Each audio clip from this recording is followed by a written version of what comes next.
కేంద్రీయ విద్యాలయం యొక్క ఫౌండేషన్ స్టోను చెలగల్ గ్రామంలో ఎక్కడనైతే భారతీయ జనతా పార్టీ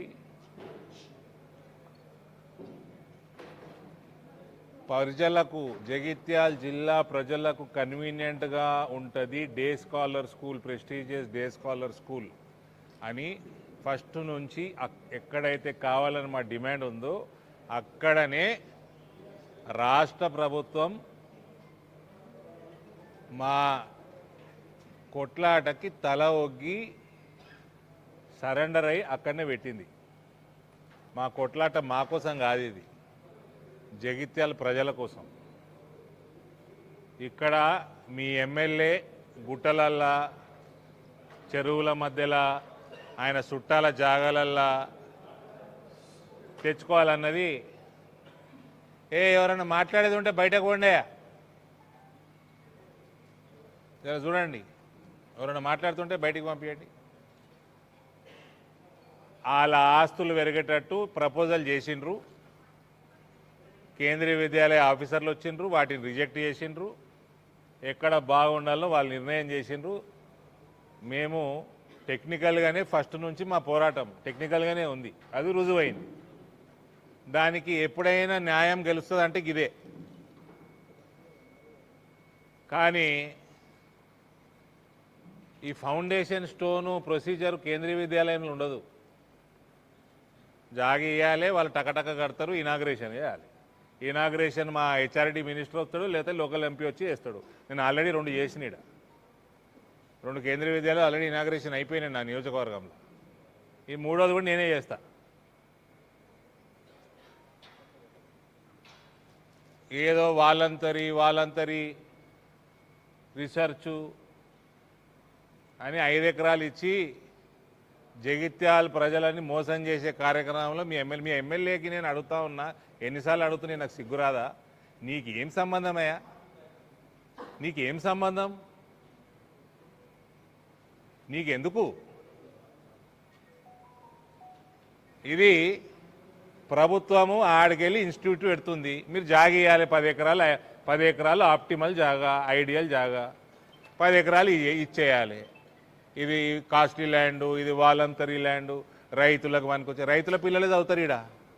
నేను అందమనుకున్న అడ్డూరు లక్ష్మణ్ గారు మాట్లాడుతుంటే, సరేలే పోనీ అది ఏంది గవర్నమెంట్ ప్రోగ్రాంలని. రైతుల పిల్లలు చదవరా అండి ఈడ? రైతు పిల్లలే ఎక్కువ చదువుతారు ఈడ. మీ ఎమ్మెల్యే చిల్లర వ్యవహారం, చిల్లర రాజకీయం, చిల్లర మనస్తత్వం వల్ల ఒకవేళ 5-10 ఎకరాలు కాకపోతే జగిత్యాల ప్రజలు నష్టపోతుంది చిల్లర ఎమ్మెల్యేని ఎన్నుకున్నందుకు. మీరు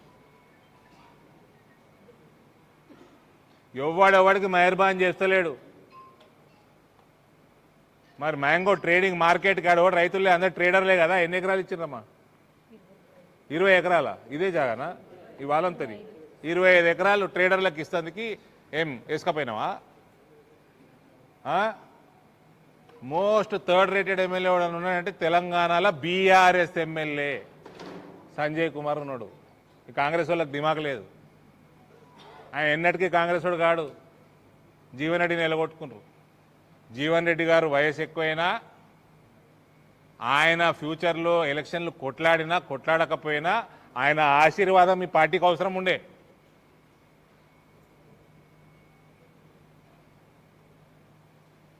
పార్టీలు మారితే తప్పు లేదు, అవసరం ఉంటే. చాలా తెలంగాణ వచ్చినాక ఏ పార్టీ కూడా ఆ పార్టీలు లేనే లేడు. అటు ఆంధ్రాలో లేడు, తెలంగాణలో లేడు.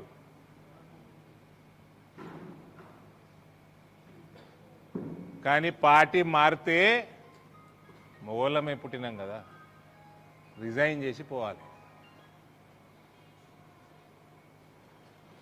రిజైన్ చేసి పోయి కొట్లాడుకొని తెచ్చుకోవాలి.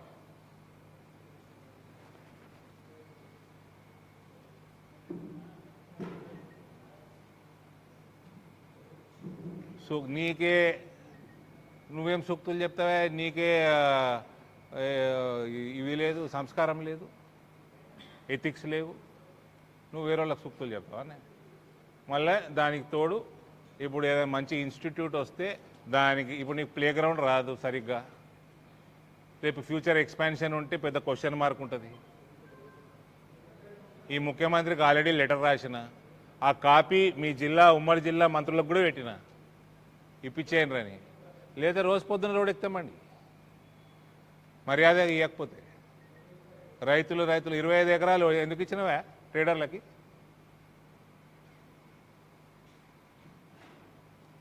రైతుల పిల్లలు చదువుకోరా? ఇట్లాంటి వాళ్ళని నమ్ముకుంటే మళ్ళా సరేలే మంచి రోజు ఆడ మంచి కార్యక్రమం జరుగుతుంది, ఎడ్యుకేషన్ మినిస్టర్ అని. ఎడ్యుకేషన్ మినిస్టర్కి ఎడ్యుకేషనే లేదు. ఏంది ఒకప్పుడు మాట్లాడుకుంటే అన్నాడు నా స్కూలు తెలుగుదేశము, స్కూల్ ఏంది తెలుగుదేశము అని గ్రాడ్యుయేషన్ వెళ్ళను ఇంటర్మీడియట్ వెళ్ళను చేసినా అన్నాడు.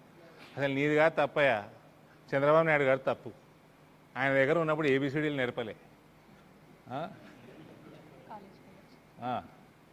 ఏబిసిడీలు నేర్పలే, కాలేజీకి పోయినాక నేర్పుతారట. మీరేమో మంచిగా 9 ఏళ్ళు ఉమ్మడి రాజధాని ముఖ్యమంత్రిగా ఉండి మళ్ళీ ఎన్నుకోబడి మళ్ళా ఇంకోసారి ఎన్నుకోబడి 20 సంవత్సరాలు ముఖ్యమంత్రిగా సక్సెస్ఫుల్గా చేస్తుండ్రు. మీరు ఒక తెలంగాణకు ఒకళ్ళని అప్పచెప్పారు, ఏబిసిడీలు కూడా నేర్పనా అండి?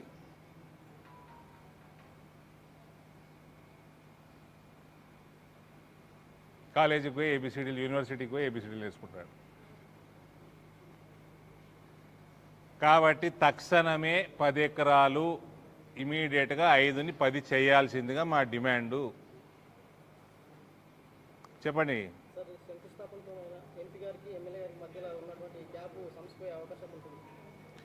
మాకు బీజేపీకి మాకు ప్రజలకి ఏది మంచిదో చేస్తూనే ఉంటాం. గ్యాప్ వాళ్ళు క్రియేట్ చేసుకుంటే అది వాళ్ళ దురదృష్టం.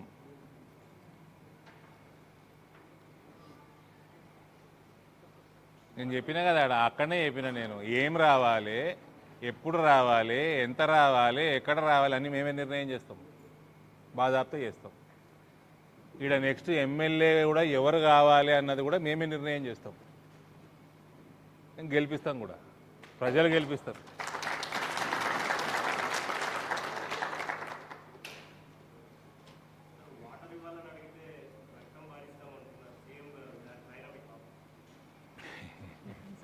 రక్తం బారిస్తారా?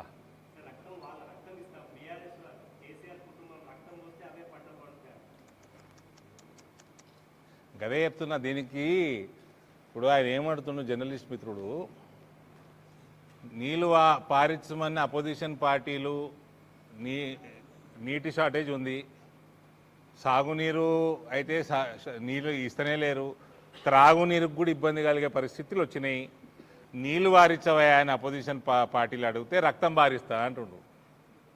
అందుకే అడుగుతున్నా చంద్రబాబు నాయుడు గారు, మీరు ఈయనకి ఏబిసిడీలు నేర్పక సంస్కారం కూడా రాలే ఈ ముఖ్యమంత్రికి ఇక్కడ. దానికి తోడు నేను ఇవాళ చూసిన ఆనాటి పూర్వ ఇరిగేషన్ మంత్రి, మా రక్తం ఇస్తాము, నీ రక్తం ఎందుకరా నాయన? మీ కల్వకుంట్లలో రక్తము తెలంగాణ ప్రజలను దోసుకున్న, వాళ్ళ చీము నెత్తురు దోసుకున్న తిండితోటి రక్తం వచ్చింది మీది, మీ కుటుంబం మొత్తం. మీ రక్తం ఎందుకు మళ్ళా? పాపం అది.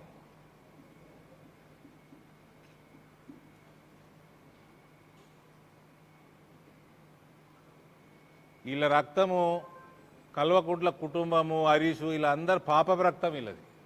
మీరు వారించుడు ఎందుకు? ఏమైనా వారించుకునేదంటే మీ కేసీఆర్ ఫామ్ హౌస్లో పోయి వారించకపోరు.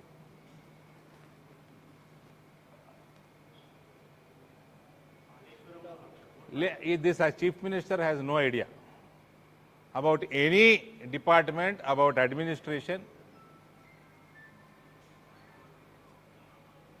ఆయనకు చదువు లేదు, ఆయనకు సంస్కారం కూడా లేదు.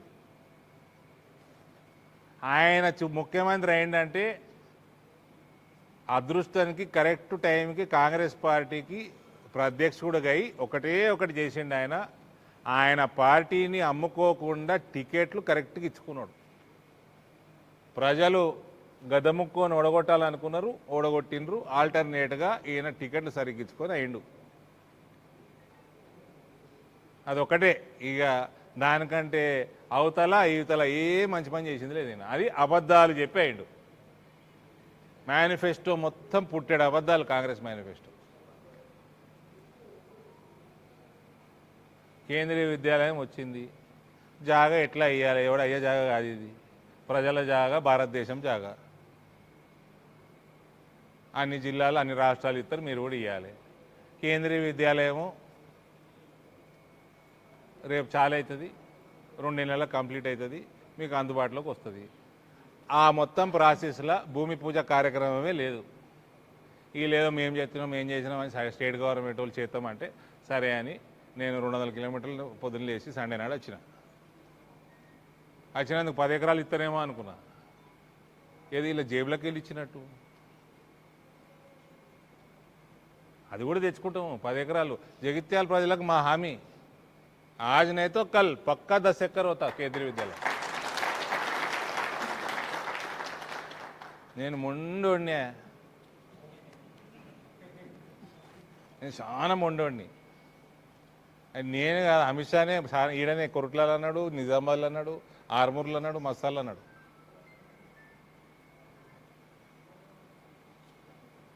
ఇంకా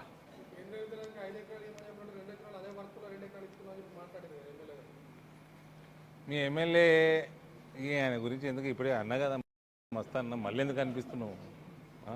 నీకేమైనా కోపం ఉంది ఆయన మీద? ఆయనకి ఏం సంబంధము? ఆయనకి ఏం సంబంధం? నేను లాస్ట్ టైం కూడా అడిగిన, జగిత్యాల వాళ్ళు మీ మొత్తం జగిత్యాల నియోజకవర్గంలో భూమి అంతా రాసిచ్చారు ఆయనకి. Who is he?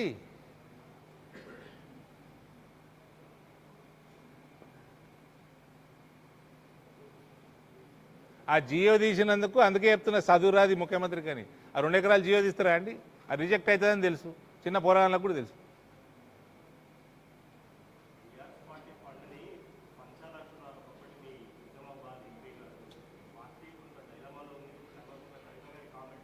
అబ్బో, కవిత గారు మొన్న చేసిన కామెంట్స్కి నేను తక్షణమే ప్రెస్ నోట్ రిలీజ్ చేశాను.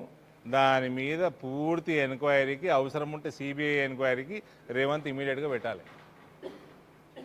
బీఆర్ఎస్ పార్టీలో ఉన్న 1400 కోట్లు మొత్తం క్విట్ ప్రోకో అన్నది, అదేదో ఏం సంస్థ అది, ఆయన జొన్నవాడ ఫామ్ హౌస్ తీసుకొని ఏదో ఇచ్చిండు జాగా ట్యాంక్ బండ్ దగ్గర. ప్రదీప్ కన్స్ట్రక్షన్స్ అట. ఇంకేదో 100కి 100% కుటుంబ సభ్యురాలు. అడ్మినిస్ట్రేషన్లో ఆయన కేసీఆర్ ఎన్నాడు సెక్రటరేట్ రాలే, కేసీఆర్ ఎన్నాడు అసెంబ్లీకి రాలే. అడ్మినిస్ట్రేషన్ అంతా ఇంట్లోకి వెళ్ళి నడిచింది. ఆయన ఇంట్లో మెంబరు, ఆమె మెంబర్ ఆఫ్ పార్లమెంట్ ఉండే, తర్వాత ఎమ్మెల్సీ ఉండే, ఆమెకు అన్నీ తెలుసు. కాబట్టి అది 99.9% కరెక్టే అన్నట్టు నా లెక్క ప్రకారం. తక్షణమే సిబిఐకి అప్పచెప్పండి, అది ఏందో తెలుస్తారు. కేటీఆర్ సప్పుడు చేయడా? ఈ హరీష్ రక్తాలు వారుస్తా అంటుండు, నిజాలు వారిచ్చు చాలు. మీ మరదలు చెప్పిన ఆరోపణలకి నిజం చెప్పవా? నీ రక్తం ఓడుకు కావాలి, దిక్కుమాల రక్తం.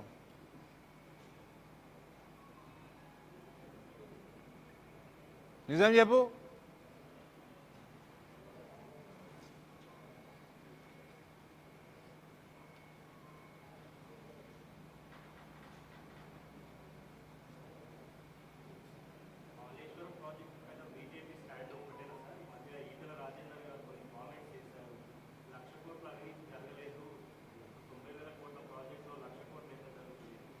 లక్ష కోట్లు కాకపోతే ఎంతలో జరిగినట్టు ఆయన కొంచెం డీప్గా స్టడీ చేయాలి దాన్ని. 1,00,000 కోట్లు జరగలేదు, 40-50 వేల కోట్లు జరిగినాయనట.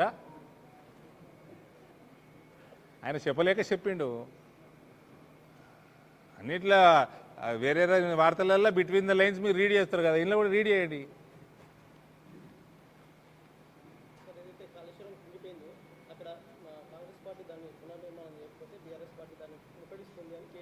బీఆర్ఎస్ పార్టీ మీ అయ్యన్ ముట్టనిచ్చు చాలు. కేటీఆర్ కాళేశ్వరం ప్రాయం ముట్టండి, మీ అయ్యన్ ముట్టడిస్తే చాలు. కుంగిపోయేటట్టు కట్టింది మీ అయ్యా. నేనే ఇంజనీర్ అన్నాడు ఓ రోజు, యాదుంది కదా. నాదే డిజైన్, నేనే ఇంజనీర్ అన్నాడు. బీఆర్ఎస్ పార్టీ దగ్గర బాగా ప్రజల్ని దోచుకున్న సొమ్మున్నది. ఆ సోషల్ మీడియా మేనేజ్ చేసుకుంటారు. ఆ సంస్థని ఈ సంస్థని ఏజెన్సీలను పెట్టుకొని హల్చల్ చేయగలుగుతారు. కానీ వాళ్ళకి క్రెడిబిలిటీ ప్రజలలో గుడ్డి సున్నా. వాళ్ళు ఎన్నడూ కూడా మళ్ళీ రివైవ్ కారు. వాళ్ళు చెప్పాల్సిన జవాబులు కోకొల్లలున్నాయి,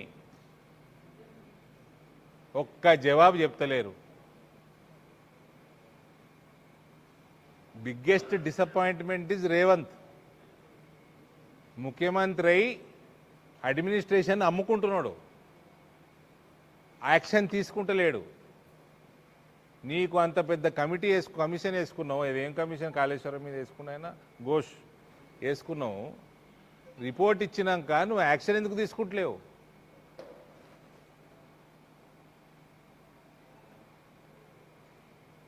రేవంత్కి ఎక్స్టార్షన్ తప్ప అడ్మినిస్ట్రేషన్ రాదు, ఏం రాదు ఎక్స్టార్షన్ తప్ప.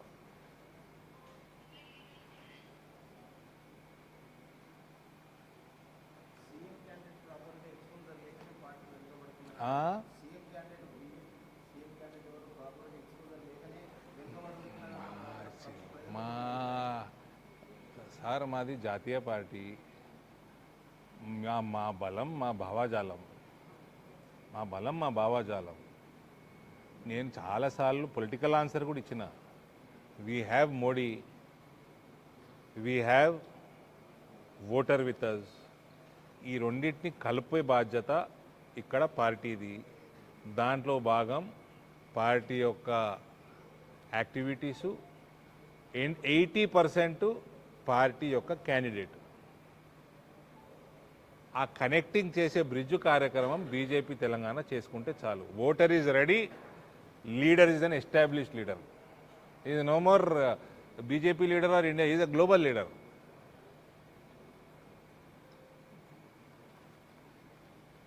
అండ్ దానికి ఎక్కువ సమయం పట్టదు మాకు. 100% చేస్తాము. ఏం అవసరమో అన్నీ చేస్తాము, న్యాయబద్ధంగా చేస్తాము, పవర్లోకి వస్తాము, పక్కా వస్తాం.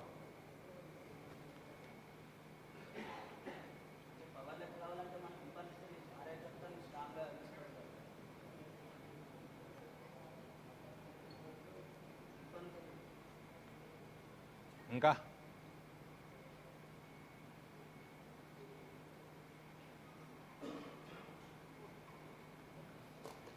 ఇక పెద్ద ఈ మధ్య ఏంది మీ ఎమ్మెల్యే ఇప్పుడు మాట్లాడిండు, ఏంది ఈడ డబల్ బెడ్రూమ్ ఇళ్ళకి కేంద్రం నుంచి 72,000 రావాలి, అది అడుగుతామేమో అని ఎంపీ వెళ్ళిపోయింది, ఇక్కడికి వెళ్ళి అన్నాడు. సరే, ఇదే ఎమ్మెల్యే వీళ్ళ బీఆర్ఎస్ ప్రభుత్వం ఏం సంబంధం లేదు, డబల్ బెడ్రూమ్ ఇళ్ళకి ఏం సంబంధం లేదన్న రోజులు ఉన్నాయా అండి? ఉన్నాయా? ఇవాళ వచ్చి మాకు నిధులు రావాలి, 2,20,000 గ్రామీణ స్థాయిలో డబల్ బెడ్రూమ్ ఇల్లు కట్టినా, ఇవాళ ఇందిరమ్మ ఇల్లు కట్టినా 2,20,000 వస్తుంది కేంద్రంకి వెళ్ళి. ఒప్పుకున్నారా? వాళ్ళే ఒప్పుకున్నారా? ఇప్పుడు ఈయన 2 నాలుకలు ఉంటాయి ఈయనకి. ఈయన బీఆర్ఎస్ తరఫున మాట్లాడగలుగుతాడు, కాంగ్రెస్ తరఫున మాట్లాడగలుగుతాడు. ఈయనకి మీకు జగిత్యాల ఎమ్మెల్యేకి స్పెషల్ ఎలిజిబిలిటీ ఉన్నది, 2 పార్టీల తరఫున మాట్లాడగలుగుతాడు ఈయన. అంటే ఇవాళ ఎవరైతే అసలు సంబంధమే లేదు, ఏం చేసినా గద్దముక్కే చేసినా అన్నోడు ఇవాళ ఇందిరమ్మ ఇళ్ళ గురించి ఆయన్నే మాట్లాడుతున్నాడు, పైసలు రావాలి అంటున్నాడు. నువ్వు నీ ప్రభుత్వము బెనిఫిషరీ లిస్టు ఇయ్యలేదు కాబట్టి డబ్బులు రాలే. నీ దగ్గరనే కాదు, రాష్ట్రంలో చాలా దగ్గరలో మీరు చేస్తున్న అవకతవకలు, బ్యాడ్ క్వాలిటీ కన్స్ట్రక్షన్, కాళేశ్వరమే కాదు, ఇదే కాదు, ఇవాళ మీకు ఈ 2 పార్టీలకి హౌసింగు, ఎడ్యుకేషన్, ఫీ రీయింబర్స్మెంట్ లేక రైతులది, మహిళలది, వీళ్ళందరిది కూడా ఉసురు తలిగిపోతారు ఈ రెండు పార్టీలు.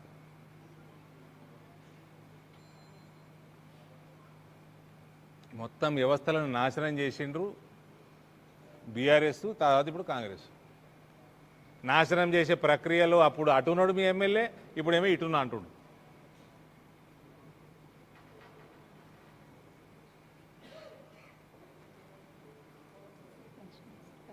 సర్పంచులు చాలామంది నా దగ్గరకు వచ్చిండ్రు ఇవాళ. ఆ కార్యక్రమం మన కేవీ కార్యక్రమం నడుస్తూ ఉంటే ఇక్కడ ఎమ్మెల్యే చిల్లర మనస్తత్వము, ఈజీఎస్ నిధులు బీజేపీ తరఫున ఉన్నోళ్ళు కానీ, కాంగ్రెస్ వ్యతిరేక సర్పంచులు ఉన్నోళ్ళు కానీ ఆ గ్రామాలకి కేటాయిస్తలేడండి కావాల్సుకొని. జీతాలు 15th ఫైనాన్స్ కమిషన్ డబ్బులకెళ్ళి ఇవ్వద్దు అని ఉందా, ఆడికెళ్ళి ఇస్తున్నారు. ఇక అట్లా అనుకుంటే ఇక బీజేపీ ఇతర రాష్ట్రాలకు పైసలే ఏమి ఇక వద్దా. ఇట్లా చిల్లరగా ఆలోచన చేస్తే తెలంగాణ రోడ్డు మీదకి వస్తుంది. ఇది వాళ్ళు ఇచ్చిన వినతి పత్రము. 16 మంది సర్పంచులు సంతకాలు పెట్టించారు ఈ ఎమ్మెల్యే చేస్తున్న నిర్వాకం. ఈ చిల్లర దందాలు, ప్రోటోకాల్ల కోసం కొట్లాడు, నా పేరు చిన్నగా ఉంది, నీ పేరు పెద్దగా ఉంది, ఈ చిల్లరు. ఇవాళ సాయంత్రం రెస్టారెంట్ ఓపెనింగ్కి ఎంపీ గారు పోతుందంటే పొద్దున నేను 9 గంటలకు వచ్చి నేను చేసేస్తా, ఎందుకు పిలిచిర్రు, నేను చేసేస్తా ఫస్ట్, తర్వాత ఏమైనా చేసుకోండి. ఏందండి మీ ఎమ్మెల్యేనే వీళ్ళనట పార్టీ మారాలన్నట. అందరు నీ లెక్క సిగ్గులేని వాళ్ళు కాదు కదా. అంటే వీళ్ళకి ఇంకా హక్కు ఉంటుంది, వీళ్ళు పార్టీ టికెట్ మీద గెలవను, ఈ పార్టీ టికెట్ సంబంధం లేదు. వీళ్ళు ఆయన ఇష్టమున్న పార్టీకి సపోర్ట్ చేసుకుంటారు. పార్టీ మారమని చెప్పి పైసలు ఇవ్వకపోయిందండి. మళ్ళీ ఈయన జేబులోకి వెళ్ళి ఇస్తున్నట్టు, జాగా ఈయనది, పైసలు ఈయనే. మీడియా మిత్రులు మీ ఎమ్మెల్యేనే. ఏది చిల్లరదందా. నేను చెప్తున్నా 7 నియోజకవర్గాలల్లా ఎక్కడ కూడా ఇంత చిల్లరగా ఉండరు. ఇంకోటి, ఇదంతా బీఆర్ఎస్ కల్చర్. కాంగ్రెస్ వాళ్ళకి చెప్తున్నా, బుద్ధి లేదురా భయ్ మీకు. ఎన్ని బీఆర్ఎస్ కల్చర్ ఇదంతా, మీకు అంటించుకోకుర్రి.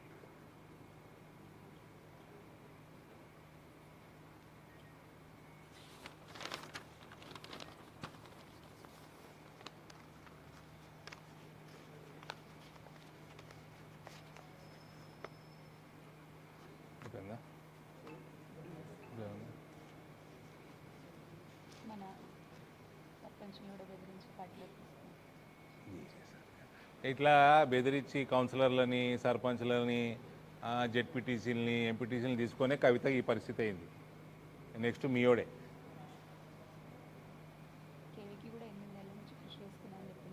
అన్నీ అబద్ధాలే. ఆడ నాకేమో నవ్వు వస్తున్నది. ఆడ స్పీచ్ ఇస్తున్నాడు, నేను కృషి చేసిన, నేను చెలుగల్లో పెట్టించిన కేవీ.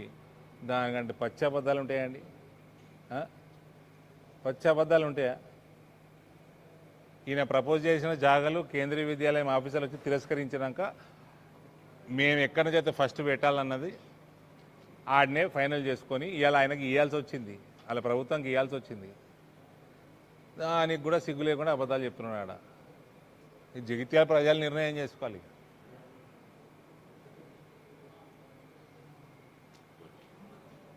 నాకు ఫోన్ వచ్చింది, అన్నా రేపు మేము మీతోటి మధ్యాహ్నం కార్యక్రమం చేయించుకుందాం అనుకున్నా, ఎమ్మెల్యే ఎందుకు పిలిచిర్రు మేము ఆల్రెడీ పిలిచేసినాము, ఆయన వస్తున్నాడని చెప్తే పొద్దున్నే 9 గంటలకు నేను వచ్చి చేసిపోతా, రిబ్బన్ కత్తిరించిపోతా, తర్వాత మీరు ఏమని చేసుకోరు.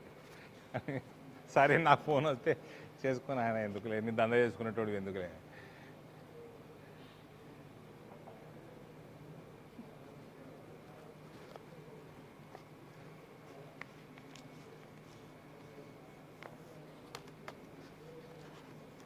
అవో మళ్ళీ వచ్చినాయి కమలాలు. వస్తాయి జగిత్యాలలో బాగా కమలమే వికసిస్తుంది చూడు. Thank you. చలో అయిపోయింది కదా, థ్యాంక్ యూ.